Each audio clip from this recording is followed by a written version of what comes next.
தேவையில்லாமல் வந்து தாவேக்காவை இவங்க டார்கெட் பண்ணுறது சரியில்லை.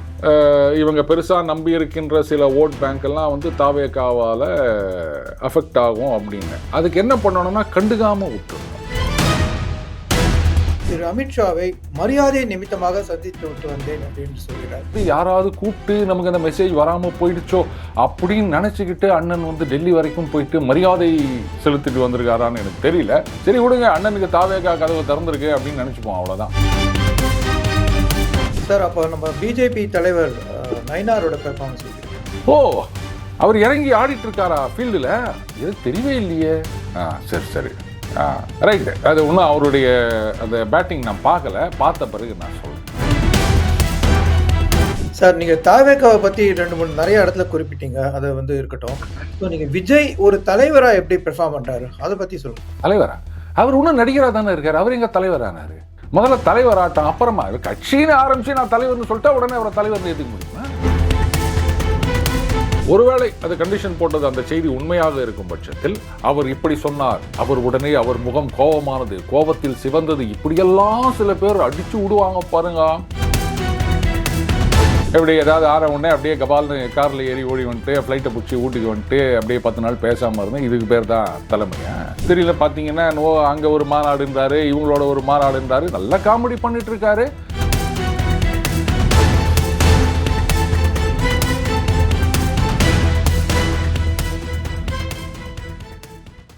வணக்கம் சிவா 1440 நேயர்களே.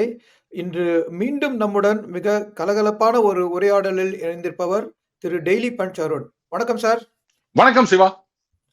சார், நேத்திக்கோ இன்னைக்கோ ரொம்ப பரபரப்பாக அரசியலில் போயிட்டு இருக்கிற ஒரு நிகழ்ச்சி வந்து நம்முடைய முன்னாள் தமிழக முதல்வர், முன்னாள் அதிமுகவோட ஒருங்கிணைப்பாளர் திரு OPS அவர்கள் வந்து டெல்லி போயிருந்தாருகவும் முதல்ல ஒரு வதந்தி மாதிரி பரவின அந்த நியூஸை அப்புறம் அவரே கன்ஃபார்ம் பண்ணாரு. அவர் வந்து திரு அமித்ஷாவை மரியாதை நிமித்தமாக சந்தித்து விட்டு வந்தேன் அப்படின்னு சொல்கிறார். ஸோ சென்னையிலிருந்து டெல்லி வரைக்கும் போய் வந்து மரியாதை செலுத்தி விட்டு வந்திருக்கிறார். ஸோ என்ன நடந்திருக்கும் சார் பின்னணியில? சிவா, நேத்திக்குன்னு நினைக்கிற ஒரு ரீல்ஸ் ஒன்று பார்த்தேன். அது நார்மலாக ஒரு கணவன் மனைவி நிறைய ரீல்ஸ் போடுவாங்க. அதில் அவங்க என்ன பண்ணுறாங்க, அந்த மனைவி வந்து நான் வீட்டை விட்டு வெளில போகிறேன், இனிமேல் உன்னோட வாழ முடியாது அப்படின்றாங்க. அந்த கணவன் வந்து ஒன்றும் ரியாக்ட் பண்ணாமல் இருக்காரு. உன்னோடலாம் மனுஷன் வாழ்வானா, நான் வந்து வெளில போகிறேன் பார், நீ வந்து தனியாக கிடந்து கஷ்டப்படு அப்படின்னு அப்படியே நான் பொட்டி எடுத்துகிட்டு போகிறேன், நான் இனிமேல் திரும்பி வரமாட்டேன் அப்படின்னு இவங்க பாட்டுக்கு சொல்லிக்கிட்டு பொட்டி எடுத்துக்கிட்டு வெளில வரைக்கும் போயிடுவாங்க சிவா. அப்புறம் கதவை திறந்த பிறகு சரி என்னை கூப்பிடாத, நான் வரமாட்டேன் அப்படின்னா அவர் ஒன்றும் கூப்பிட மாட்டார். அவங்களே ஒரு நிமிஷம் நின்றுட்டு நான் எதுக்கு போனோம், நீ ஒன்றா போ அப்படின்ட்டு மறுபடியும் வீட்டுக்குள்ளே வந்துடுவாங்க. இல்லை சரி கலகலப்பான்னு சொன்னீங்களே, அதுக்காக நான் சொன்னேன். உடனே நீங்கள் வந்து இதுக்கும் OPS அமித்ஷாவை பார்த்ததுக்கும் லிங்க் பண்ணிக்கினீங்கன்னா அது நான் பொறுப்பு கிடையாது. அதென்ன மரியாதை நிமித்தம் அங்கே போயிட்டு மரியாதையா? பாருங்க, நான் NDAலேருந்து வெளியே இருக்கிறேன்னு சொன்னார். அன்றைக்கே நான் சொன்னோம், அது பாருங்க, NDA அப்படின்றது நேஷனல் டெமோக்ராட்டிக் அலையன்ஸ். அது வந்து அரசியல் கட்சிகளுடைய கூட்டணி. இவர் வந்து ஒன்றும் அரசியல் கட்சியே வச்சில்லையே, ஒரு உரிமை மீட்பு குழு தானே வச்சிருக்காரு. அவர் குழு எப்படிங்க வந்து ஒரு கட்சிகளுடைய அலையன்ஸில் போய் சேர முடியும்? ரைட்டு, அவர் வெளில அது ஒன்றும் மாற்றி ரெஜிஸ்டர் பண்ணணும், அந்த வேலையெல்லாம் இருக்குது இல்லை. அதுக்கு முன்னாடி அவர் வெளில வரும்போது அது வந்து குழு தான், கழகம் கிடையாது. அது கரெக்டுங்க. அது லெட்டர் பேடு கூட இல்லையே வெளில வரும்போது, குழுவாக தானே இருந்தார். அதுக்கப்புறம் சில பேர் வந்து சொன்னாங்க இல்லை இல்லை எல்லாம் ஒன்றிணைய வேண்டும்னா, அவ்வளோதான் முடிஞ்சு போச்சு. இப்போ மறுபடியும் வந்து இது நடுவில் டிசம்பர் 15 வரைக்கும் ஏதோ கெடு கொடுத்துருந்தார்ல. ஐயோ பாவம், ஏற்கனவே ஒருத்தர் கெடு கொடுத்துருந்தார் செங்கோட்டையன் அவர்கள். அவர் இப்போ அங்கே போயிட்டாரு. ஒருவேளை அதே பாணியில் இவரும் போகிறாரோ, கெடு கொடுத்து பார்ப்போம் டிசம்பர் 15 வரைக்கும், யாருமே கண்டுக்கல அப்படின்னா. ஏன்னா செங்கோட்டையன் அவர்களும் அதான் சொன்னார், இது பாருங்க, ஏன்னா திமுகலேருந்து யாரும் கூப்பிடல, பாஜகலேருந்து யாரும் கூப்பிடல, தேசிய கூட்டணி தேசிய கட்சிகள்லேருந்து யாரும் கூப்பிடல, அப்படி தானே சொன்னார் அவர். அதே மாதிரி இவரும் வந்து யாரும் கூப்பிடல அப்படின்றதுனால சரி இப்போ சில நேரங்கள்ல வந்து இருக்கிறவங்க தாவேக்காவுக்கு போயிடுவாங்களா? நீங்க வந்து தாவேக்காவை ரொம்ப குறைச்சி மதிப்பிடுற மாதிரி இருக்கு. இல்ல, இப்ப தாவேக்கால வந்து நிர்வாகிகளா பொறுப்புல இருக்கவங்க எல்லாம் யாருன்னு நீங்க பாருங்க. ஒரு சிடிஆர் நிர்மல்குமார் பார்த்தீங்கன்னா அவர் பாஜகலேருந்து அதிமுக போயிட்டு அதுக்கப்புறம் அங்கேருந்து தாவேகா வந்துக்கிறார். ஆதவ் அர்ஜுனா பார்த்தீங்கன்னா அவர் வந்து திமுகவுக்காக பணியாற்றி விட்டு அதுக்கப்புறம் விசிகாவில் இருந்து விட்டு இப்போ தாவேகாவில் வந்திருக்காரு. சமீபத்தில் இன்னொரு வீடியோவும் பார்த்தேன். அதில் வந்து அவர் ரொம்ப அழகாக பேசியிருந்தார். இந்த சினிமா பிரபலத்தெல்லாம் வச்சுலாம் இது பண்ண முடியாதுங்க. அவங்கெல்லாம் வந்து அரசியலுக்கு வந்தாச்சுன்னா களத்தில் இறங்கணும். அப்போ வந்து அதாவது எப்போ வருஷத்துக்கு ஒரு தடவை சினிமாவில் பார்க்கும்போது மட்டும்தான் அந்த ஒரு இமேஜ் கிரேஸ் அப்படின்றது இருக்கும். தொடர்ந்து பார்க்க ஆரம்பிச்சிட்டாங்கன்னா அதெல்லாம் போயிடும் அப்படின்னு பேசியிருந்தாரு. எனக்கு சந்தேகமாயிடுச்சு, அண்ணன் எப்போ பேசினாருன்னு. அப்போ பார்த்தா இல்லை, அது முன்னாடி பேசினாராம். பரவாயில்ல, அன்னைக்கு ஒரு கருத்து வச்சிருக்காரு, இன்னைக்கு ஒரு கருத்து வச்சிருக்காரு. அப்படி கருத்து வந்து மாறினே இருக்கிறது. கொள்கை மட்டும்தான் ஸ்ட்ராங்காக இருக்கும். அது என்ன கொள்கை அப்படின்னா அதெல்லாம் விட்டுருங்க, பதவிக்கு வரணும், அவ்வளோதான் கொள்கை. வேற எதுவுமே கொள்கை கிடையாது. நீங்கள் எந்த கட்சியை ஒன்றா போய் கேளுங்க, இதுதான் ஒரே கொள்கை. நாம தான் வந்து உங்களுடைய கொள்கை என்ன, உங்களுடைய கொள்கை தலைவர் என்ன, இது வருங்க என்ன ஒன்றா நீங்கள் சொல்லிட்டு போங்க. கட்சியில் இருக்கவங்களாம் என்ன கொள்கையை பார்த்தா சேர்ந்து நிற்கிறாங்க. அந்த மாதிரி ஓபிஎஸ் அவர்களும் வந்து இப்போ யாருமே கூப்பிடலன்றதுனால நார்மலாக நம்ம ஏதாவது ஒரு இப்போ அந்த இமெயிலு மெசேஜ் வாட்ஸ்அப்லாம் வந்துருச்சு. முன்னாடி வெறும் லேண்ட்லைன்லாம் இருந்தப்போ ஏதாவது ஒரு காலுக்காக வெயிட் பண்ணிட்டு இருப்போம். கால் வரலன்னா என்ன பண்ணுவோம், டக்குன்னு அந்த ரிசீவர் எடுத்து டயல் டோன் கேட்குதா, ஃபோன் ஒர்க் பண்ணுதா அப்படின்னு நம்ம பார்ப்போம் இல்லையா. ஸோ அந்த மாதிரி வந்து யாராவது கூப்பிட்டு நமக்கு அந்த மெசேஜ் வராமல் போயிடுச்சோ அப்படின்னு நினச்சிக்கிட்டு அண்ணன் வந்து டெல்லி வரைக்கும் போயிட்டு மரியாதை செலுத்திட்டு வந்திருக்காரான்னு எனக்கு தெரியல. சரி விடுங்க, அண்ணனுக்கு தாவேகா கதவு திறந்திருக்கு அப்படின்னு நினச்சிப்போம், அவ்வளோதான். சார் அது மட்டும் இல்ல, நேத்திக்கு நடந்த பார்லிமென்ட் செஷன்ல திரு தம்பிதுரை அவர்கள் கூட டெல்லி பொல்யூஷன பத்தி திடீர்னு வந்து கம்ப்ளைண்ட் பண்ணியிருக்காரு. அது டெல்லியில இருக்கிறது பாஜக அரசு. ஸோ தம்பிதுரை வந்து அவர் மனசுல என்ன நினைச்சிட்டு இருக்காருன்னு தெரியல. ஒருவேளை அவர் வந்து இன்னொரு செங்கோட்டையனா மாறத்துக்கு தயாரா இருக்காரா என்னவோ தெரியல. சில கார்ட்டூன்லாம் பார்த்தேன். அதாவது சிவா, தம்பிதுரை, ஆமாம், அவர் எம்பி தானே, கரெக்டு. அப்போது டெல்லியில் தானே இருப்பார். அப்போ அந்த பொல்யூஷன் அவர் அஃபெக்ட் பண்ணுது அப்படின்னு நினச்சார் போல இருக்குது. ஆனால் டெல்லியில் பொல்யூஷன் வந்து என்ன முந்தானே தான் வந்ததா, எத்தனையோ வருஷமாக இருக்குது இல்லை. அதுக்கு முக்கியமான ஒரு காரணம் வந்து இந்த ஸ்டபிள் பர்னிங் அப்படின்னு சொல்லுவாங்க. ஆம் ஆத்மி கட்சி அங்கே இருக்கிற வரைக்கும் ஆவுன்னு இது பண்ணிட்டு இருந்தாங்க. அப்புறம் பஞ்சாபில் அவங்க கட்சி ஆட்சிக்கு வந்த பிறகு அதை பற்றி ஒன்றும் அவங்க கண்டுக்கிறதா இல்லை. இப்போ அதே மாதிரி தான் ஆயிட்டு இருக்குது. அதை குறைப்பதற்கு நடவடிக்கை எடுத்துகிட்டு வராங்க. மற்ற ஊபியிலலாம் பார்த்தீங்கன்னா பெருமளவில் குறைச்சிட்டாங்க. இவங்க தான் இந்த மாதிரி பண்ணிட்டு இருக்காங்க பஞ்சாபில். அதனால தான் அப்படின்னு கோர்ட்டில் கூட சொல்லியிருக்காங்க. அதுவும் ஒரு காரணம், பட் அது மட்டுமே பிரைமரி ரீசன் கிடையாது அப்படின்னு சொல்லியிருக்காங்க. சரி, என்ன பண்ண முடியும், இங்கே பாஜக வந்து அதிக சீட்டு கேட்டாங்கன்னா என்ன பண்ணுறது, அதனால் அப்படி நறுக்கி வைக்கணும் அப்படின்னு நினச்சாரா, இல்லை வந்து ஒருவேளை நீங்கள் சொன்ன மாதிரி பார்த்தீங்களா இவங்க வந்து கூட்டணி தர்மம் அப்படின்னு சொல்லிட்டு.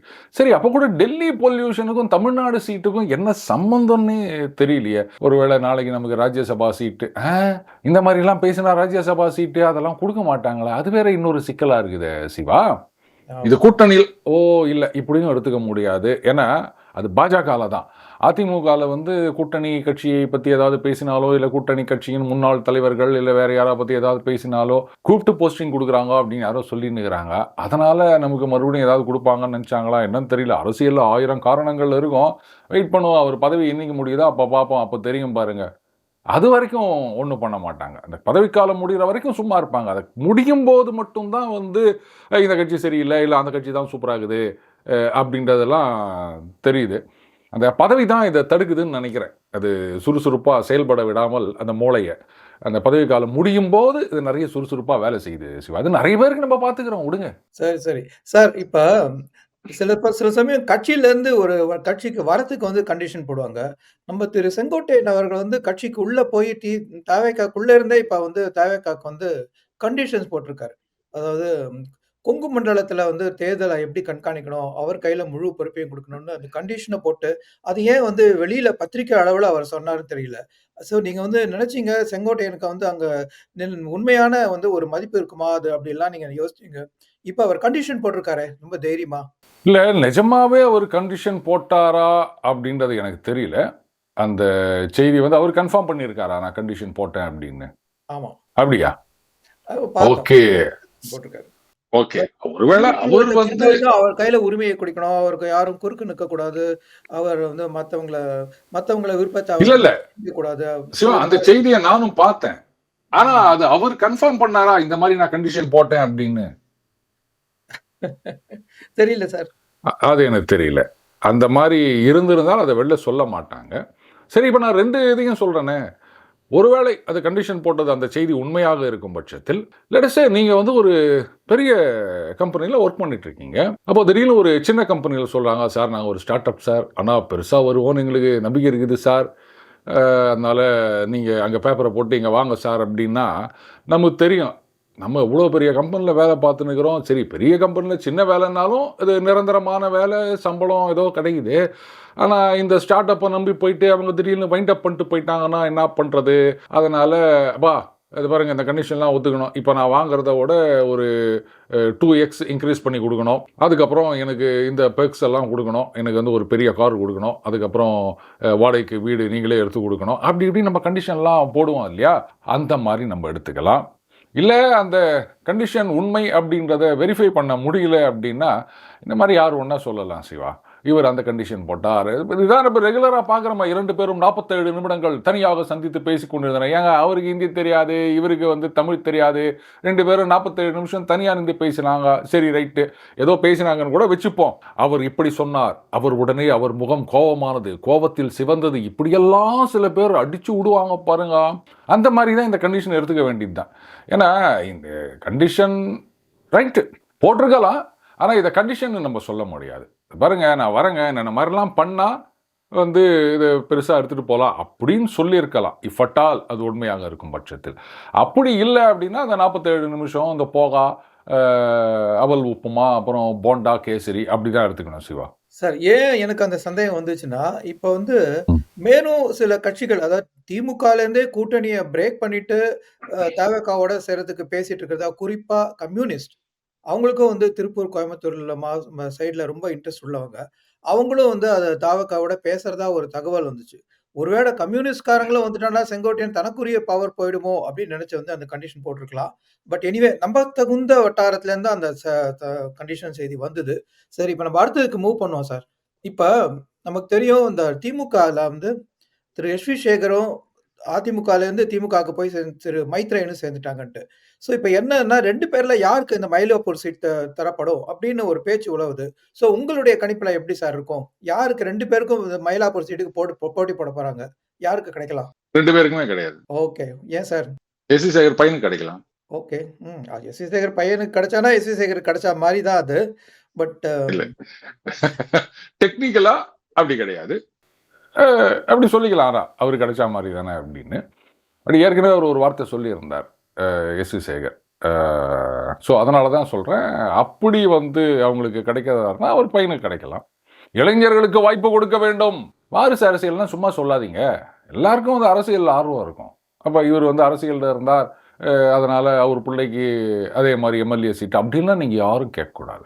ஒவ்வொருத்தருடைய திறமை இருக்கு. ஒவ்வொருத்தருக்கும் எந்த ஃபீல்டுல போணும்னு ஆர்வம் இருக்கிறது. அதனால வராங்க. அத வந்து நீங்க தடுக்க முடியுமா? இப்ப நீங்க ஒரு பிசினஸ் பண்றீங்க அப்படின்னா, அவங்க பையனோ, பொண்ணோ அவங்க தான் அதுக்கப்புறம் இந்த பிசினஸ் எடுத்து நடத்த போறாங்க. அதே மாரி ஒரு டாக்டர் ஹாஸ்பிட்டல் கட்டியிருக்காரு அப்படின்னா, புள்ளைய டாக்டருக்கு தான் படிக்க வைப்பாரு. அவங்க அதுக்கப்புறம் அதில இன்சார்ஜா வருவாங்க. அந்த மாரி தானே அரசியல். அப்படி எடுத்துட்டு போங்க. நீங்க ஏன் இப்படியே சொல்லின்னுக்கிறீங்க?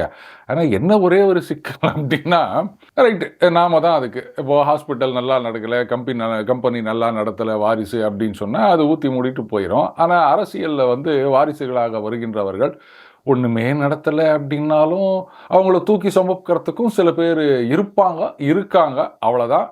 மத்த தொழிலுக்கும், அரசியலுக்கும் இருக்க வித்தியாசம் சிவா. சார், இப்ப வந்து தமிழ்நாட்டு அரசியல் ஒரு டைனமிக் அப்படியே ஒரு ஒரு டைனமிக்கா செயல்படுறது அப்படின்னு வச்சுக்கிட்டோம்னா, இப்ப இருக்கிற இந்த டைனமிக்ஸ மாத்துற திறமை யார்ட்ட இருக்குன்னு நினைக்கிறீங்க? இது வந்து காங்கிரஸ் அப்படின்னு எடுத்துக்கிட்டோம்னா, இப்ப காங்கிரஸ் வந்து ஒருவேள திமுகலேருந்து பிரேக் பண்ணி தாவேகால சேர்ந்தான்னா, ஏன்னா அவங்க இன்னும் பேச்சுவார்த்தை நடத்துறதா வந்து சொல்லப்படுது. வந்தான்னா டைனமிக்ஸ் நிச்சயம் மாறும் அப்படின்னு நீங்க நினைக்கிறீங்களா? நான் இது எது சம்மந்தமா கேட்கிறேன்னா, இன்னைக்கு வந்து காங்கிரஸ் வந்து 39 அசெம்பிளி சீட் வந்து திமுகட்ட கேட்கிறதாகவும், அதுக்கே திமுக வந்து ஆலோசனை செய்றோம் அப்படின்னு சொல்லியிருக்கிறதாவும் ஒரு தகவல் வந்திருக்கு. 39 அசெம்பிளிங்கிறது ப்ராபப்ளி ஒவ்வொரு பார்லிமென்ட் சீட்லயும் ஒரு ஒரு அ சட்டசபை சீட் அவங்க எதிர்பார்க்குறாங்க மாரி இருக்கு. பட் 39லயே அவங்க ஸ்டார்ட் பண்ணனா ஃபைனலா எவ்வளோ கிடைக்கும் அவங்களுக்கு? இப்ப இந்த டைனமிக்ஸையே மாத்தக்கூடிய கட்சி காங்கிரஸ்ன்னு நெனைக்கிறப்போ, அவங்க ரொம்ப லோவா ஸ்டார்ட் பண்ணியிருக்கிற மாரி இருக்கே. இல்ல. டைனமிக்ஸையே மாத்தக்கூடியது அப்படின்னு நீங்க எப்படி சொல்றீங்க? அவங்களால ஒண்ணும் செய்ய முடியாது. ஏன்னா, அங்கே ஹைகமாண்டை பொறுத்த வரைக்கும் அவங்களுக்கு வந்து மத்தியில் ஆட்சியை பிடிக்கணும், எப்படியாவது இந்த மிஞ்சி இருக்க காலகட்டத்துக்குள்ள இந்த பாஜக அரசாங்கத்தை கவிழ்க்க வேண்டும். ஏன்னா அது வந்து ஒரு மைனாரிட்டி கவர்மெண்ட் சர்வைவிங் அந்த support of JDU and TDP. இதில் ஏதாவது ஒரு கட்சியில் 2 கட்சியை நம்ம இழுக்க முடியாதா, ஏதாவது பண்ண முடியாதா அப்படின்னு தான் காத்துட்டு இருக்காங்க. ஏன்னா 29 வரைக்கும் பாஜகவே கண்டினியூ பண்ணாங்கன்னா 29 தேர்தலை காங்கிரஸால எதிர்கொள்ள முடியாது. அதுக்குள்ள வந்து இந்த மாநில கட்சிகள்லாம் புள்ளி கூட்டணியை விட்டு அடிச்சு துரத்தி போடுவாங்க. ஆர் ஈவன் அந்த 29ல வந்து எங்களுக்கு இவ்வளோ சீட்டு கொடுங்க அவ்வளோ சீட்டு கொடுங்கன்னா ஏற்கனவே வெஸ்ட் பெங்காலில் என்ன ஊத்தாங்கன்னு தெரியும். புள்ளி கூட்டணியில இல்லை வெளில போங்கன்ட்டாங்க. அங்கே கம்யூனிஸ்டோட ஒன்றா சேர்ந்து போட்டு கேரளாவில் வந்து கம்யூனிஸ்டை எதிர்த்து இருந்தாங்க. இது என்ன கூட்டணின்னு எனக்கு ஒன்றும் புரியல. அண்டு 29 தேர்தல் வரத்துக்குள்ள பார்த்தீங்கன்னா இன்னும் ரொம்ப வீக்காயிரும் காங்கிரஸ். ஸோ அவங்களுடைய எய்ம் வந்து மத்தியில் ஆட்சியை பிடிப்பது. அதுக்கு திமுகவுடைய தயவு கட்டாயம் தேவை. இவங்க என்னதான் நீங்கள் 39னுங்க இல்லை 48னுங்க எவ்வளோ ஒன்றா கேளுங்க, அவங்க கொடுக்கறத தான் அவங்க கொடுக்க போகிறாங்க. காங்கிரஸை பொறுத்த வரைக்கும் திமுகவுக்கு நல்லாவே தெரியும். அங்கே நமக்கே தெரியும் போது அவங்களுக்கு தெரியாதா? என்னதான் சொன்னாலும் மேலே வந்து ஹைகமாண்ட் நாம் கொடுக்கறத அவங்க ஏற்றுப்பாங்க. இவங்க சும்மா ஏதோ கேட்டுட்டு இருப்பாங்க, இந்த கோஷ்டிக்கு அவ்வளோ வேணுங்க அந்த கோஷ்டிக்கு இவ்வளோ வேணுங்கன்னு. பட்டு முன்ன மாதிரிலாம் இந்த பக்கம் வந்து சிபிஐ ரைடை விட்டு அந்த பக்கம் வந்து கூட்டணி பேசுறது அப்படின்றதெல்லாம் இங்கே நடக்காது இல்லையா? வெளில போகிறீங்களா, போங்க, எங்கே போவீங்க, அவ்வளோதான். அவங்க வந்து தாவேகாவோட போனாங்கன்னு சொன்னால் ஹைகமாண்ட் ஒத்துக்க மாட்டாங்க. ஸோ அதெல்லாம் சாத்தியமே கிடையாது. அவங்க திமுக என்ன முடிவு பண்ணுறாங்களோ அதுதான் ஃபைனல் சிவா. பார்ப்போம் கடைசியில எவ்வளோ காங்கிரஸ் பெறுதுன்ட்டு. சார் இப்போ தமிழ்நாட்டுல வந்து ரொம்ப மழை வெள்ளம் ரொம்ப ஜாஸ்தியாகி, விவசாயிகள் வந்து ரொம்ப கடுமையா பாதிக்கப்பட்டிருக்காங்க. அது நம்ம எல்லாருக்கும் தெரியும். அவங்க வந்து 1 ஏக்கருக்கு இவ்வளோ வேணும் அப்படின்னு வந்து நிவாரணம் கேட்டிருக்காங்க. ஆனா திமுக அத வந்து ஏக்கருக்கு பதிலா ஹெக்டேருக்கு இவ்வளோ தருவேன் அப்படின்னு சொல்லி ஹெக்டேர்லேருந்து ஏக்கருக்கு மாத்தறச்சே ரொம்ப குறைவாயிடுது. இத பத்தி நீங்க என்ன நினைக்கிறீங்க? திமுக ஏதாவது சாதுரியமா செயல்படுதா? இல்லாட்டி வந்து அவங்களுக்கு உண்மையா விவசாயிகள் மேல ஏதாவது அக்கறை இருக்கா? அதாவதுங்க இந்த ஹெக்டேரு ஏக்கரு இந்த கணக்கெல்லாம் பெருசாக யாருக்கும் பிடிபடாது. 2வது இன்னைக்கு இருக்கிற அவசர யோகத்தில் வந்து யாருக்கும் டீட்டெயிலாக இதெல்லாம் பார்க்குறதுக்கெல்லாம் நேரம் கிடையாது.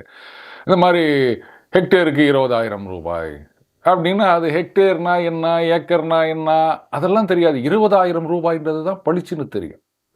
ஸோ அந்த மாதிரி வந்து வழக்கமாக ஏக்கருக்கு இவ்வளோ அப்படின்னு தான் சொல்லுவாங்க. இந்த தடவைக்கு ஹெக்டேருக்குன்னு சொல்லியிருந்தாங்கன்னா மேபி தே ஆர் அதை ஒரு அந்த வேர்ட் பிளே அப்படின்னு சொல்லலாம். எதிர்கட்சியாக இருக்கும்போது இப்படி தான் கேட்பாங்க சிவா. பொங்கலுக்கு வந்து இவ்வளோ கொடுக்கணும் 5,000 கொடுக்கணும் அப்படின்வாங்க. ஆனால் ஆளுங்கட்சியாக வந்த பிறகு அவ்வளோதான். வெள்ளம் உருகிச்சுன்னா அதனுடைய மெல்டிங் பாயிண்ட் தெரியாத நாம் இல்லாமல் இதெல்லாம் உட்காந்து கேட்டுட்டு இருக்க போகிறோம். அது எதிர்கட்சியோடைய வேலை. இங்கே இருக்கிற எதிர்கட்சி கேட்கணும், நாங்கள் இவ்வளோ கொடுக்கணும், நீங்கள் இவ்வளோ கொடுக்கலையா அப்படின்னு. இது வருஷம் நடக்கிறது தான் சிவா. யார் ஆளுங்கட்சியாக வந்தாலும் இதெல்லாம் இது பண்ணுறதே கிடையாது. சரி, நான் என்ன கேட்குறேன்னா, எதுக்கு வந்து அரசாங்கம் நிவாரணம் கொடுக்கணும்? அதுக்கு தான் வந்து இந்த பயிர் காப்பீடுன்னு ஒரு திட்டம் கொண்டு வந்துக்கிறாங்க. எல்லாரையும் அதில் சேர்த்து விட்டிங்கன்னா அது என்ன ப்ரொசீஜரோ அதை டக்குன்னு முடிச்சிங்கன்னா அந்த இன்சூரன்ஸ் கம்பெனி நஷ்ட ஈடு கொடுக்க போகிறாங்க. ஏன் எல்லாத்துக்குமே வந்து கவர்மெண்ட் கொடுக்கணும் அப்படின்னு நினச்சிட்டு இருக்காங்கன்னு புரியல. அதை யாரும் வந்து கேட்க மாட்டேங்கிறாங்க. கேட்டால் இல்லைங்க அது அரசாங்கம் கொடுக்குதுன்னா அப்போ அவங்களுடைய ஆதரவு வரும். இப்படியே அரசியல் பண்ணிட்டு இருந்தால் அப்புறம் எங்கேருந்து வந்து இன்வெஸ்ட்மெண்ட்லாம் கவர்மெண்ட் சைட்லேருந்து கேபிட்டல் எக்ஸ்பெண்டிச்சருக்கு செலவு பண்ணுறது? இப்படியே கடனையே வாங்கிட்டு ஓட்ட வேண்டியது தான். எல்லாருக்கும் இங்கே அரசியல் தான் முக்கியமாக இருக்குது. நான் தான் சொன்னல, கொள்கை அப்படின்றது பதவிக்கு வரணும். அந்த பதவிக்கு வரணும்னா ஆப்டிக்ஸ் இல்லைங்க இன்சூரன்ஸ் கம்பெனி கொடுத்துரும் அப்படின்னு சொன்னால் இன்சூரன்ஸ் கம்பெனி கொடுத்தது, கவர்மெண்ட் எங்கே கொடுத்தது அப்படின்லாம் கேட்பாங்க. அதனால தான் கவர்மெண்ட் கொடுக்குற மாதிரி வச்சிருக்கோம். அந்த பயிர் காப்பீடுன்னா பயிர் காப்பீடு அத்தோட விட்டுணும். அது பாருங்க எவ்வளவோ அந்த வந்து இன்சூரன்ஸ் கம்பெனி கொடுத்துருவாங்க, அதுக்கான ஏற்பாடுகள்லாம் பண்ணிடுறோம் இப்படின்ட்டு போயிடணும். அரசாங்கம் இந்த இழப்பீடு கொடுப்பது அப்படின்றதையே முதல்ல மாற்றணும். அவங்களுக்கு என்ன லாஸோ அதை இன்சூரன்ஸ் கம்பெனி கொடுக்குற மாதிரி நம்ம கொண்டு வந்துட்டோம்னா அரசாங்கத்துக்கும் செலவு இல்லைல்ல. இதை யாரும் யோசிக்க மாட்டேங்கிறாங்க. But it is pure optics, அவ்வளோதான். ஹெக்டேரா ஏக்கரா அப்படின்றதெல்லாம். இப்போ வந்து உங்களுக்கு நம்ம வித்தியாசமா ஒரு ஒரு ஒரு கேள்வி. ஸோ இப்ப நடந்திருக்கிற இந்த தேர்தல்ல இந்த ஒரு இவ்வளோ நாளா நடந்திருக்கிற ஒரு 5, 6 மாசம் தேர்தல் ஆக்டிவிட்டில ஒவ்வொருத்தரோட பெர்ஃபார்மன்ஸ் எப்படி இருக்கு? அப்படின்னு நீங்க வந்து ரொம்ப கொஞ்சம் சுருக்கமா சொல்லணும். நம்ம வந்து அ திரு ஸ்டாலின், உதயநிதி ஸ்டாலின் அவங்க 2 பேர்லேருந்து ஸ்டார்ட் பண்ணலாம். ஏன்னா அவங்க தான் ஆளும் கட்சி. ஸோ அவங்க பெர்ஃபார்மன்ஸ் எப்படி சார் இருக்கு இவ்வளோ நாளா? அதாவது அவங்கள வந்து பெர்ஃபார்ம் பண்ணவே விடலை இந்த சென்ஸ் அரசியல் ரீதியாக. ஏன்னா if it is a low scoring match அப்படின்னு வச்சுக்கோங்களேன். ஒரு 2020ல் எதிரணி வந்து ஒரு 50 ரன்லேயே தோற்று போயிட்டாங்க அப்படின்னு சொன்னால் அப்போது எதிர்க்க 2வது ஆடுற டீம் வந்து என்ன பெருசாக பெர்ஃபார்ம் பண்ண முடியும்? யாராவது செஞ்சுரி போட முடியுமா? இல்லை யாராவது ஆஃப் செஞ்சுரி போட முடியுமா? ஸோ அந்த மாதிரி தான் இன்னைக்கு இருக்கின்றது. ஸோ அங்கே எதிர்க்க இருக்கவங்க சரியான எதிர்க்கட்சி அரசியலை செய்யலை அப்படின்றதுனால இவங்களுக்கு பெர்ஃபார்ம் பண்ணுறதுக்கான அவசியமே இல்லாமல் போயிடுச்சு. ஸோ அப்படி தான் நம்ம சொல்லணும். அண்ட் ஈவன் அதர்வைஸ் அவங்க வந்து சுகராக தான் இருக்காங்க. அரசியலில் வந்து என்ன பண்ணணுமோ அதை சரியாக பண்ணிகிட்ருக்காங்க. பட்டு ஒரே ஒரு மைனஸ் பாயிண்ட் நான் என்ன பார்க்குறேன்னா, தேவையில்லாமல் வந்து தாவேக்காவை இவங்க டார்கெட் பண்ணுறது சரியில்லை.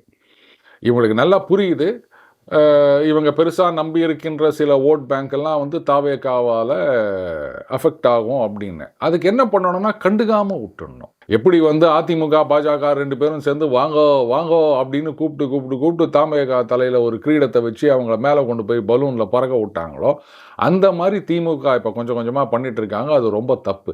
அவங்க என்ன வேணால் கதறிட்டு போட்டோம். என்ன இப்போ நாத்தாக்காவை எதிர்த்து என்னைக்காவது திமுகவில் யாராவது தலைவர்கள் பேசி நீங்கள் பார்த்துக்கிறீங்களா? இத்தனைக்கும் 8% ஓட்டு வாங்கி ரெகக்னிஷன் வாங்கின கட்சி. அது மாதிரி தான் இதையும் கண்டுக்காம போகணும். ஆமாம், எதுவுமே பேச மாட்டாங்க அவங்க. ஸோ அப்படியே மெயின்டைன் பண்ணிக்கணும். அந்த ஒரு தப்பை தவிர மற்றபடி அவங்க சைடில் நான் எந்த தப்பையும் பார்க்கல. அடுத்தது வந்து நம்ம எதிர்க்கட்சி தலைவர் எடப்பாடி அவருடைய பெர்ஃபார்மன்ஸ் வேறுங்க. நான் வந்து அங்கங்கே இப்போ ரோட் ஷோ பண்ணுறேன், பொதுக்கூட்டம் போடுறேன், கரெக்டு தான். ஒரு பீப்புள் கனெக்ட் வேணும். ஆனால் எதிர்க்கட்சியாக எப்படி செயல்பட வேண்டும் அப்படின்னு சொல்லிட்டு திமுகவுடைய அந்த கடந்த 10 ஆண்டு செயல்பாடுகள் ஆர் அட்லீஸ்ட் அந்த கடைசி ஒரு 3 ஆண்டு செயல்பாடுகள் ஒரு 19, 20, 21 காலகட்டத்தில் அவங்க எப்படி இது பண்ணாங்க அப்படின்றத பார்த்து கற்றுக்கணும். ஒன்றும் கற்றுக்கிறதா தெரியல. திருப்பி நாங்கள் தமிழகத்தை மீட்போம் இப்படியே இது எல்லாமே வந்து ஒரு அப்டிராக்டாக சொல்லிட்டு போகிறாங்க சிவா. பின் பாயிண்டடாக இன்னென்ன பிரச்சனைகள் இதெல்லாம் தப்பு பண்ணிட்டு இருக்காங்க அப்படின்னு அதை வந்து மைக்ரோ லெவலில் சொன்னால் தான் அந்த ஒரு பீப்புள் கனெக்ட் இருக்கும். சும்மா வந்து பார்த்தீங்களா இது அப்படியே ஆகிடுது விடிய அரசு இப்படின்னு ஒரு ஹேஷ்டேக் போடுற மாதிரி ஒன்று சொல்லிகிட்டே இருக்கிறதுனால உங்களால் ஒரு நெரேட்டிவை கிரியேட் பண்ண முடியாது. உங்கள் மேலே மக்களுக்கு நம்பிக்கையை கொண்டு வர முடியாது. ஸோ அந்த விஷயத்தில் இவங்க அந்த வேவேர்ட் பவுலிங்னு சொல்லுவாங்க இல்லையா, அந்த மாதிரி தான் பண்ணிகிட்ருக்காங்க. எப்போ அவங்க கோர்ஸ் கரெக்ஷன் பண்ண போகிறாங்கன்னு தெரியல. சரி, அடுத்தது காங்கிரஸ்னால் அது விடுங்க, அது கூட்டணியில் இருக்குது. அந்த கூட்டணி கட்சிகளை பற்றி பார்க்க வேண்டாம். இந்த பக்கம் வந்து தாவேக்கா விடுங்க, அவங்க அரசியல் பண்ண வேண்டிய அவசியமே கிடையாது. ஆல்ரெடி வந்து தே ஹேவ் கிராஸ்ட் 145 சீட்ஸ். அதனால் நீங்கள் பாட்டுக்கு இன்னும் அரசியல் பண்ணிக்கினே இருந்தாங்கன்னா அதுக்கப்புறம் அவங்க வந்து தமிழ்நாட்டில் இருக்கிறது 234 தொகுதி அண்டு அந்த 2026 கேரளாவுக்கும் சேர்த்து தேர்தல் வரப்போகுது.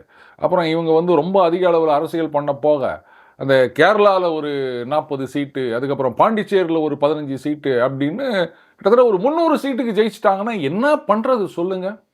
3 மாநிலத்திலையும் தாவேகா முதல்வர் அப்படின்னா, அதுவும் விஜய் தான் 3 மாநிலத்திலையும் முதல்வர்னா அதுக்கு ப்ரொவிஷன் இருக்கான்னே தெரியல. ஒரு இடத்துல தான் சிஎம்மாக இருக்க முடியும். ரொம்ப சிக்கலாயிரும். அதனால் அவங்க வந்து இப்போ கொஞ்சம் அமுக்கி வாசிக்கிற எப்போவுமே அப்படி தான் போயின்னுக்கிறாங்க அவங்க. ஸோ அதே மாதிரி தான் மெயின்டைன் பண்ணிட்டு இருக்காங்க. இதெல்லாம் ஒரு அரசியல் அப்படின்னா சரி விடுங்க. அவங்க தான் வந்து அரசியல் பண்ண தேவையில்லாதவர்கள். ஏன்னா அவங்கக்கிட்ட இருக்க ஆளுங்கள்லாம் யார்? நேற்று வரைக்கும் வந்து வேறு கட்சிக்கு பணி செய்து விட்டு அதுக்கப்புறம் இன்னொரு கட்சிக்கு போயிட்டு உங்களுக்கு வந்து கூட்டணி ஆட்சி வேணும் அப்படின்லாம் சொல்லிவிட்டு அங்கேயே உக்காந்தீங்கன்னு என்ன சினிமா பிரபலத்தை வச்சுலாம் ஜெயிக்க முடியுமா? அவங்க சைட்ல வந்து ஆனா இந்த ஜென்சி ஓட்டர்ஸ் விஜயோட ரசிகர்களா இருந்து இப்ப ஓட்டர்களா மாற போறவங்க அவங்கெல்லாம் வந்து அவங்களுக்கு ஓட்டு போட்டு பாருங்க. நீங்க என்ன ஒண்ணா சொல்லுங்க சிவா. அதாவது அந்த தேர்தல் நாளைக்கு முன்னாடி ஒவ்வொருத்தருக்கும் மனசுல வருது என்னன்னா, அடுத்த 5 வருஷத்துக்கு என்னுடைய குடும்பம், வாழ்வாதாரம், பொழப்பு ஓடணும். அதுக்கு எந்த கட்சி இதுதான் வருமே தவிர சும்மா வெறும் சினிமா பிரபலத்தை மட்டுமே நம்பியிருந்தீங்கன்னா அங்கே வேலைக்கு ஆகாது. நீங்கள் சொல்கிற இந்த ஜென்சி விடுங்க, இதுக்கெல்லாம் நான் வரல. அதான் நான் சொல்லிட்டேன்ல, ஆல்ரெடி 145 கிராஸ் பண்ணிட்டாங்க அவங்க அப்படின்னு. இனிமேல் அவங்க அரசியல் பண்ண தேவையே இல்லை. அப்படியே அவங்க மெயின்டைன் பண்ணிப்பாங்க, விடுங்க. 26க்கு அப்புறம் பண்ண வேண்டிய அவசியம் இருக்காது, அவ்வளோதான். சார், அப்போ நம்ம பிஜேபி தலைவர் நயினாரோட பெர்ஃபார்மன்ஸ் எப்படி இருக்கு? ஓ, அவர் இறங்கி ஆடிட்டு இருக்காரா ஃபீல்டில்? இது தெரியவே இல்லையே. சரி ரைட்டு. அது இன்னும் அவருடைய அந்த பேட்டிங் நான் பார்க்கல. பார்த்த பிறகு நான் சொல்கிறேன். அவர் வந்து நடைபாதை போயிட்டுருக்காரு, ஊர் ஊராக போயிட்டுருக்காரு. இப்போ கூட கும்பகோணத்தில் நடந்தபோது பாஜகவோட தேசிய தலைவர் எலெக்ஷன் பொறுப்பாளர் BL சந்தோஷ் வந்து விசிட் பண்ணியிருக்காரு. அவர் ரொம்ப புகழ்ந்து பேசியிருக்காரு. இதெல்லாம் வந்து அவங்க ஏன் நீங்கள் கணக்கில் எடுத்துக்கல? கரெக்டு. நடைப்பயணம் போயிருக்காரு. நீங்கள் சொன்னாதான் எனக்கு தெரியுது. இப்போது என்ன திருப்பி இப்படி கம்பேர் பண்ணுறேன் அப்படின்லாம் சொல்லாதீங்க. அண்ணாமலை அவர்கள் வந்து என் மண் என் மக்கள்னு யாத்திரை போனார். அது எவ்வளோ பெரிய ஒரு ட்ராக்ஷனை கிரியேட் பண்ணுச்சு. எவ்வளோ பெரிய ஒரு பேசு பொருளாச்சு. நீங்கள் சும்மா சொல்லலாம், பாருங்க அதெல்லாம் இல்லை, அதெல்லாம் வந்து ஒரு அந்த வார் ரூம் வாரியர்ஸை வச்சு பண்ணார் அப்படின்னு. வேறுங்க, வார் ரூம் வாரியர்ஸோ இல்லை வந்து ஏதோ நீங்கள் என்ன வேணால் சொல்லிட்டு போங்க. அன்றைக்கு மீடியாவில் அதுதான் பேசு பொருளாக இருந்தது. அதை காமிக்காமல் எந்த சேனலும் இருக்க முடியாது. ஏன்னா அவங்களுக்கு வந்து அல்டிமேட்லி டிஆர்பி. ஜனங்க எதை பார்க்குறாங்களோ அதை தான் கொடுப்பாங்க. அண்டு வார் ரூம் வாரியர்ஸ் வந்து உங்களுக்கு வந்து ட்விட்டரில் ஃபேஸ்புக்கில் தான் வந்து தட்டிகிட்டு இருக்க முடியும். ஆனால் அங்கே அந்த அவருக்காக கூடிய கூட்டம், அங்கே இருந்த மக்களை பார்க்கும்போது உங்களுக்கு தெரியும், இவங்களுக்கோ அரசியலுக்கும் சம்பந்தம் கிடையாது. அரசியலே வானான்னு ஒதுங்கி இருந்த ஒரு கும்பல் அவங்களுக்காக இவரை பார்க்கறதுக்காக வந்திருக்கு அப்படின்னு. ஸோ அந்த அளவுக்கு ட்ராக்ஷன் இன்னைக்கு இவருக்கு இல்லை. அகைன் நீங்கள் சொல்லுவாங்க, இல்லைங்க அவருடைய வந்து பேட்டிங் ஸ்டைல் வேறு அப்படின்னு. சரி, இருந்துட்டு போட்டோம், நான் இல்லைன்னு சொல்லலை. இப்போ இந்த கும்பகோணத்தில் வந்து இந்த நிர்வாகிகள் மாநாடெல்லாம் நடத்தியிருக்காங்க, நடத்துங்க, நான் வானான்னு சொல்லலை. எனக்கு வந்து அது சரியான பேட்டிங் மாதிரி தெரியல. ஏன்னா நீங்கள் என் கருத்தை தானே கேட்டீங்க. அவங்க சொல்லலாம், என்ன போங்க யார் யாரோ வந்துக்கிறாங்க, 100 நாளில் வந்து இப்படிலாம் பண்ணணும், ஆட்சியை பிடிக்கணும்லாம் சொல்லியிருக்காங்கன்னு பொடிங்க, சந்தோஷப்பட்டு போகிறேன். எனக்கு என்ன வந்தது? ஒரு கமெண்டேட்டராக வந்து என்னங்க இப்படி ஆடிந்தீங்கன்னா அங்கே பாருங்கள் அவங்க எவ்வளோ ரன் அடித்து வச்சுக்கிறாங்க, ஆஸ்கிங் ரேட் என்ன இருக்குது, நீங்கள் என்ன இப்படி கட்டையை போட்டுக்கிறீங்களா, இப்படித்தான் ஒரு கமெண்டேட்டர் சொல்ல முடியும். இல்லை ஐயோ அவருக்கு என்னப்பா, அவர் அடிச்சிருவார், இப்படிலாம் சொல்கிறதுக்கு நான் ஆள் கிடையாது. சார், நீங்க தாவேகாவ பத்தி 2, 3 நெறைய இடத்துல குறிப்பிட்டீங்க. அது வந்து இருக்கட்டும். ஸோ நீங்க விஜய் ஒரு தலைவரா எப்படி பெர்ஃபார்ம் பண்றாரு? அத பத்தி சொல்லுங்க. தலைவரா? அவர் இன்னும் நடிகராக தானே இருக்கார். அவர் எங்க தலைவரானாரு? முதல்ல தலைவர் ஆட்டம், அப்புறமா கட்சின்னு ஆரம்பிச்சு நான் தலைவர்னு சொல்லிட்டா உடனே அவரை தலைவர்னு ஏற்றுக்க முடியுமா? தலைவர்னா என்னன்னு தெரியுமா? தலைமை தாங்க வேண்டும். முன்னின்று இருப்பவன் தான் தலைவன். எப்படி ஏதாவது ஆற உடனே அப்படியே கபால்னு காரில் ஏறி ஓடி வந்துட்டு ஃப்ளைட்டை பிடிச்சி வீட்டுக்கு வந்துட்டு அப்படியே 10 நாள் பேசாமல் இருந்தேன், இதுக்கு பேர் தான் தலைமையா? என்னங்க கிண்டல் பண்ணின்னுக்கிறீங்க நீங்கள்? அவர் முதல்ல இந்த ஜனநாயகம்லாம் முடியட்டும், அந்த படம் ரிலீஸ் ஆகி அது எப்படி ஓடுது அப்படின்றத பார்ப்போம். அதுக்கப்புறமா அவர் முழு நேர அரசியல்வாதியாக எப்போ மாறுறாரோ அப்போ வந்து அவர் தலைவர், கட்சிக்கு தலைவர் அப்படின்றதுனாலேயே அவரை தலைவர்னு சொல்லிட முடியாதுங்க. கட்சி தலைவர்னு சொல்லுங்க, அவ்வளோதான். கட்சி தலைவராக என்ன பண்ணுறாரு அப்படின்னா அப்பப்போ ஒரு வீடியோ ரிலீஸ் பண்ணுறார். அது கூட ஏங்க உங்ககிட்ட இல்லாத வசதியாக உங்கள் காரே அம்மாம்பெரிய காரு, உங்கள்கிட்ட காம்பவுண்டு சோறே அம்மாம்பெரிய சோறு. அப்படி இருக்கச்ச ஒரு நல்லதாக ஒரு 4-5 கேமராமேன்லாம் வச்சு லைட்டிங் எல்லாம் பக்காவாக வச்சு அதை பக்காவாக எடிட் பண்ணி பேக்ரவுண்ட்லாம் வச்சு இப்படியாவது ஒரு வீடியோ ரிலீஸ் பண்ணக்கூடாது? யாராவது சொல்ல மாட்டாங்களா அவங்க கட்சியில்? என்னங்க உங்கள் சொக்காயும் பேக்ரவுண்டும் கிட்டத்தட்ட ஒரே கலரில் இருக்குது, இப்படிலாம் வீடியோ ரிலீஸ் பண்ணுறீங்களே. இன்றைக்கி தம்மா யூடியூப் சேனல் ஆரம்பிக்கிறவங்களாம் கலகலா பேக்ரவுண்ட்லாம் வச்சு என்னென்னவோ பண்ணின்னுக்கிறாங்க, கிராஃபிக்ஸ்லாம் பண்ணின்னு. நீங்கள் இவ்வளோ பெரிய ஒரு ஹீரோன்னு சொல்லிக்கிட்டு இப்படி ஒரு வீடியோ ரிலீஸ் பண்ணுறீங்கன்னா யாராவது கேட்கணும். இதில் இந்த வீடியோவே சரியில்லைன்னும் போது நீங்கள் வந்து தலைவராக அவர் எப்படி பார்க்குறீங்க அப்படின்னா நான் இதுக்கு என்ன பதில் சொல்கிறது சிவா? அவர் தலைவராக வரட்டும், அப்புறமா நான் சொல்கிறேன். இதில் நம்ம யாரும் மறக்க முடியாத இன்னொரு தலைவர் வந்து திரு சீமான் அவர்கள். ஸோ பல தேர்தல்கள்ல அவர் வந்து தோல்வியை சந்திச்சாலும் அவர் ரொம்ப நல்லா பெர்ஃபார்ம் பண்ணுவாரு எலக்ஷன் போது. இந்த தேர்தல்ல அவருக்கு பெர்ஃபார்ம் பண்ண ஆப்பர்ச்சுனிட்டி இருக்கா? என்ன பண்ணிட்டு இருக்காரு? எப்போதும் என்ன பண்ணுறாரோ அதைத்தான் பண்ணிட்டு இருக்காரு. அதாவது கட்சி ஜெயிக்கணும் அப்படின்ற எண்ணம் இல்லாமல் கட்சி நடத்திட்டு இருக்கவர், நான் ஏற்கனவே சொல்லியிருக்கேன். அடுத்தது அந்தந்த சந்தர்ப்பத்துக்கு நேராக ஏற்ற மாதிரி இவங்கள தாக்குறது இல்லை அவங்கள தாக்குறது அப்படின்னு யாருடைய அஜெண்டாவையோ எக்ஸிக்யூட் பண்ணுற மாதிரி தான் இவர் நடந்துட்டு இருக்காரே தவிர அவர் கட்சி வளரணுன்றதை பற்றி இது பண்ணுறதா தெரியல. உங்கள் கட்சியுடைய கொள்கைகள் என்ன, நீங்கள் என்ன பண்ண போகிறீங்க அதை சொல்லி. இப்போது ஆளுங்கட்சியாக இருக்கிறது யாருங்க? திமுக. அப்போ அவங்கள எதிர்த்துல நீங்கள் அரசியல் பண்ணணும். அதை விட்டுட்டு தாவேகாவை எதிர்த்து நீங்கள் பாட்டுக்கு பேசி நிற்கிறீங்க. தாவேகா வரக்கூடாது அப்படின்னா அப்புறம் ஜனங்க என்ன சொல்லுவது? சரி தாவேகா வரக்கூடாது, ரைட், அப்போ வேறு யாராவது வந்துட்டு போகிறாங்க, நீங்கள் வரணுன்றதுக்கு என்ன காரணத்தை சொல்லுங்கன்னு கேட்டுனுக்கிறாங்க. அவர் அதை சொல்கிற மாதிரி தெரியல பார்த்தீங்கன்னா அங்கே ஒரு மாநாடுன்றாரு, இவங்களோட ஒரு மாநாடுன்றாரு, நல்லா காமெடி பண்ணிட்டு இருக்காரு. தாவேகாவை சைட் பை சைடு வந்து கண்ணாபின்னான்னு பேசிட்டு இருக்காரு. இப்போதைக்கு அவருடைய அஜெண்டா அதுதான். அதையும் நான் கவனிச்சேன். தாவேகாவை மட்டும்தான் சமீபமா பேசுறேன். அதுதான் இப்போ அவருக்கு அந்த டாஸ்க் அதுதான் கொடுத்துருக்காங்க போல இருக்குது. அதை மட்டும் அவர் எக்ஸிக்யூட் பண்ணிட்டு இருக்காரு. இதைத்தான் நான் திருப்பி சொல்றது, நாத்தாக்கா சீமான் அவர்கள் அப்படின்றது அவர் கட்சி ஜெயிக்கணும், ஆட்சிக்கு வரணுன்றதுக்காக என்றைக்குமே அவர் அரசியல் பண்ணதில்லை. அந்தந்த சந்தர்ப்பங்களுக்கு யாரை திட்டினா சரி வருமோ அதை மட்டும் அவர் பண்ணிட்டு இருக்காரு. இப்போ தாவேகாவை எதிர்த்து முழு மூச்சா பண்ணிட்டு இருக்காரு. இதுலேருந்தே தெரிய வேணாமா அவர் எப்பேற்பட்ட ஒரு நான் சீரியஸ் பொலிட்டீஷியன்? இதுக்கு மேலே நான் ஏதாவது சொல்லணுமா சிவா? Okay sir. ஸோ நீங்க இவ்வளோ நேரம் பண்ண இந்த பெர்ஃபார்மன்ஸ் அனாலிசிஸ்ல பார்க்க போனோம்னா ஆளுங்கட்சிக்கு தான் திருப்பி அட்வான்டேஜ் இருக்கிறதா ஒரு தோற்றம் வருது. அது கரெக்டா? அஃப்கோர்ஸ், சந்தேகமே கிடையாது. ஏன்னா எதிர்க்க இருக்க அணிகள்லாம் வந்து இப்போ நம்ம அந்த கிரிக்கெட்டில் அந்த வேர்ல்ட் கப்பில் பார்த்தீங்கன்னா அந்த team A group A group B அப்படின்னு போடுவாங்க இல்லையா, அதில் வந்து இந்தியா ஆஸ்திரேலியா இந்த மாதிரி டீமில் ஒரு குரூப்பில் போட்டால் இன்ட்ரெஸ்டிங்காக இருக்கும். நீங்கள் பாட்டுக்கு இந்தியா, அதுக்கப்புறம் நெதர்லாண்ட்ஸ், அதுக்கப்புறம் கனடா, அப்புறம் ஒன்று வேற யார் இருக்காங்க, யூஎஸ்ஏ கிரிக்கெட் டீம் அப்படின்னு நீங்கள் போட்டு இந்த குரூப்பில் யார் வின் பண்ணுவாங்க, இது வந்து எப்படி இருக்கும், விறுவிறுப்பான ஆட்டமா இப்படின்லாம் கேட்டால் பார்க்குறவங்கலாம் சிரிப்பாங்க. இன்ஃபேக்ட் அந்த மேட்சை கூட யாரும் பார்க்க மாட்டாங்கன்னு நினைக்கிறேன். அப்படி தான் இன்னைக்கு இருக்குது. அட்லீஸ்ட் இனிமேலாவது சொல்லப்போனால் நான் இங்கே நெதர்லாந்து கனடான்னு சொன்ன மாதிரி கிடையாது அதிமுக பாஜகன்றது. அவங்கெல்லாம் வந்து ஜிம்பாப்வே வெஸ்ட் இண்டீஸ் மாதிரின்னு வச்சுக்கோங்களேன். அவங்களாம் ஒரு காலத்தில் கலக்கிட்டு இருந்தவங்க. ஆனால் இப்போ ஏன் அந்த மாதிரி போனாங்கன்னு தெரியல. அப்படித்தான் இது அதிமுக பாஜக அப்படின்றது. அரசியல் செய்யணுங்க. சும்மா வந்து எங்ககிட்ட ஆட்சி பொறுப்பை கொடுங்க, நாங்கள் தமிழகத்தை மீட்க போகிறோம் அப்படின்னு சொல்லிட்டா மட்டும் ஜனங்க என்ன தூக்கி அவங்களுக்கு ஓட்டு போட்டுற போகிறாங்களா? எதுக்காக மீட்க வேண்டும், அவங்க என்ன தப்பு பண்ணுறாங்க அப்படின்றது ஜனங்களுக்கு புரிகிற மாதிரி சிம்பிளாக சொல்லணும்ல. அது கேட்டால் அந்த மீடியாலாம் வந்து இது பண்ணுறாங்க, அவங்க பேசிட்டு தான் இருக்காங்க அப்படின்னு. அங்கே அப்படி தாங்க இருப்பாங்க மீடியா. ஏன் திமுகவால் மீடியாவை மேனேஜ் பண்ண முடியும் போது ஏன் அவங்களால முடியல? யோசிக்கணும்ல. அவங்க வந்து பாருங்க மீடியாவை அப்படியே உங்கள் கரங்களில் வைத்து கொண்டிருக்கிறார்களா, ஏன் நீங்களும் தான் வச்சுக்கோங்க, ஏன் அவங்களால முடியல? அப்போ ஏதோ சம்திங் லேக்கிங், அது என்னன்றதை பார்க்கணும். அதை விட்டுட்டு சும்மா யாரோ வந்து 2 பேர் 4 பேர் ஆஹா ஓஹோ அப்படின்னு சொல்லிட்டு இருந்தாங்கன்னா அதை நம்பிக்கினே இருந்தோம்னா அங்கே ஸ்கோர் போர்டு அப்படியே டொக்கா இருக்கும். அதை புரிஞ்சுக்கணும். தேங்க்யூ. Thank you Arun sir. மீண்டும் எங்களோட சந்திச்சு இவ்வளோ நேரம் உங்களுடைய கருத்துக்களை பரிமாறியதுக்கு மிக்க நன்றி.